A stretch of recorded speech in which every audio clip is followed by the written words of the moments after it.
শোণিতপুৰত 5গৰাকী নাগৰিকক বিদেশী ঘোষণা কৰা হৈছে। ধোৱাকটাৰ পৰা চিনাক্ত কৰা হৈছে বিদেশী নাগৰিক কেইজনক। 24 ঘণ্টাৰ ভিতৰত দেশ এৰাৰ নিৰ্দেশ জিলা আয়ুক্তৰ। জিলা দণ্ডাধীশে বিদেশী ঘোষণা কৰা নাগৰিক কেইজন হৈছে হানুফা, মৰিয়ম নেছা, ফাতেমা, মানুৱাৰা, আমজাদ আলী।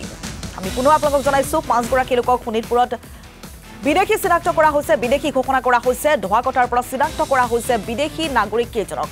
5জনৰ কথা আমি উল্লেখ কৰিছো। 24 ঘণ্টাৰ ভিতৰত দেশ এৰাৰ নিৰ্দেশনা জাৰি কৰিছে জিলা আয়ুক্তই। জিলা দণ্ডাধীশে বিদেশী ঘোষণা কৰা নাগৰিক কেইজন হৈছে হানুফা, মৰিয়ম নেছা, ফাতেমা, মানুৱাৰা আৰু আমজাদ আলী।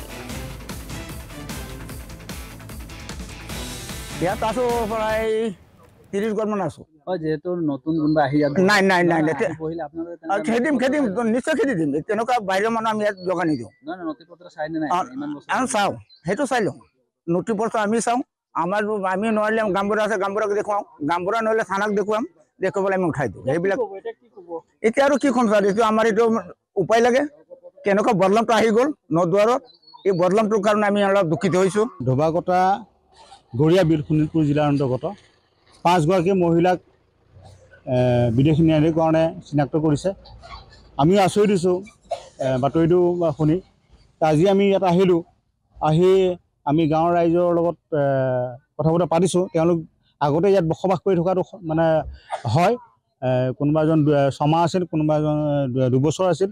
কিন্তু বিদেশী মহিলা কেইগৰাকীৰ নাম উল্লেখ কৰিলে, কিন্তু তেওঁলোকৰ স্বামী কেইজনৰ নাম উল্লেখ কৰা নাই। স্বামী কেইজন ক'লৈ গ'ল? তাৰ হনুবা খাতুনৰ দ্বিতীয়গৰাকী স্বামী বৰ্তমান আছে বুলি আমি জানিব পাৰিছোঁ। তেওঁ বৰ্তমান চিকিৎসাধীন হৈ আছে। আৰু এই ক্ষেত্ৰত জামুগুৰি আৰক্ষী প্ৰশাসনক আহ্বান জনাইছোঁ, আপোনালোকে আৰক্ষী থানাত বহি নাথাকি যে আজি এই গড়িয়া বিলত যিটো উত্তেজনাময় এটা সৃষ্টি হৈ আছে বিদেশী এটা বিষয় লৈ, আপোনালোকে আহি তদন্ত কৰক।